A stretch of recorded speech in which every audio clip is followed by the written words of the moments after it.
미래의 특정 시대 666베리칩을 받지 않게 되면 발생할 일들을 살펴보자. 첫 번째, 당신은 대중교통을 이용할 수 없을 것이다. 2000년대 중반부터 전 세계의 대중교통수단은 칩을 이용해서 결제를 하고 있다.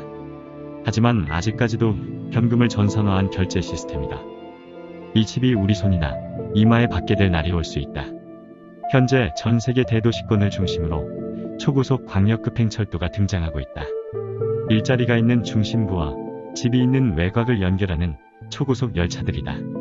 많은 시민들은 집값이 비싼 교외로 떠나가고 있다. 하지만 일자리는 도심부에 있다. 베리칩을 받지 않게 되면 당신은 일자리를 얻을 수 없을 것이다. 두 번째, 당신은 여행을 할 수 없게 될 것이다. 현재 여권은 전 세계적으로 전자여권으로 변화되고 있다. 이건 역시 생체이식 베리칩으로 단일화하는 과정이라는 주장이 있다.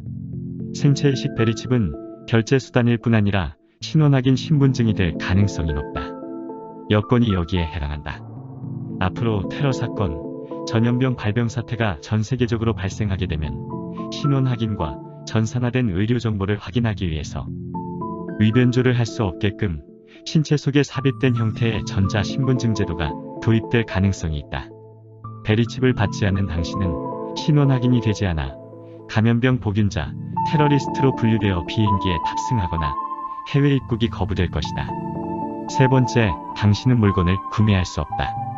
베리칩 도입 초기에는 현금이 어느 정도 혼용되는 시기가 올 수 있다. 하지만 사람들은 점차 전자결제 수단의 편리성에 눈을 뜨게 되고 현금 거래를 귀찮아하게 될 것이다.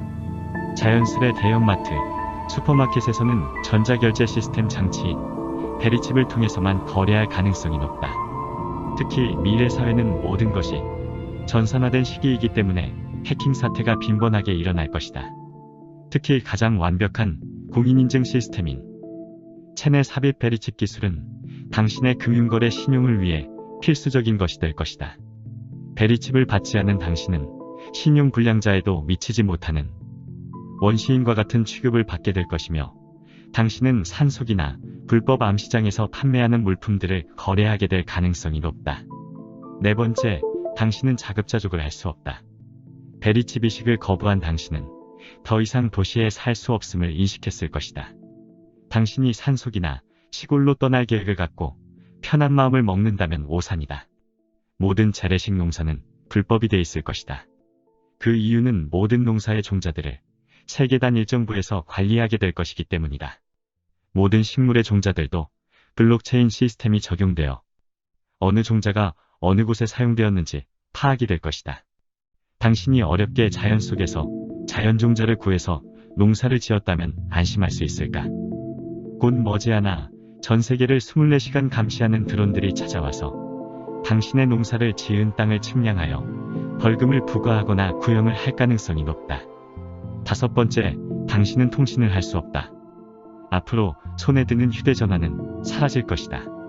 소설 속에 등장하는 텔레파시가 가능해지는 시대가 올 것이다. 바로 손목과 이마에 삽입된 컴퓨터 칩이 통신의 역할을 하게 될 것이기 때문이다. 666의 6을 상징하는 6G 시대가 도래했다. 베리칩을 받지 않은 당신이 사용하던 구형 휴대전화는 전자기기 제조사에 의해 OS가 업데이트가 안 돼서 사용이 안 되게 될 것이다. 다소 디스토피아적인 미래를 그린 것 같지만 이러한 이야기는 기독교 문화권의 서구 사회에서는 이미 여러 문학작품이나 영화에 등장하는 이야기들이다. 하지만 이러한 소설책들이 나온 지 수십 년이 지나서 우리는 이러한 것들이 하나둘 실현되어 가는 것을 보고 있으니 참 놀라운 세상이 됐다. 생체이식 베리칩이 과연 성경 속 666 짐승이 표인지는 아직 신학자들 사이에서 더 많은 연구가 필요할 것으로 보이지만 과연 세계 단일 정부를 실현할 그들이 신학교들을 포섭하지 않았을까 조심스럽게 생각이 드는 요즘이다.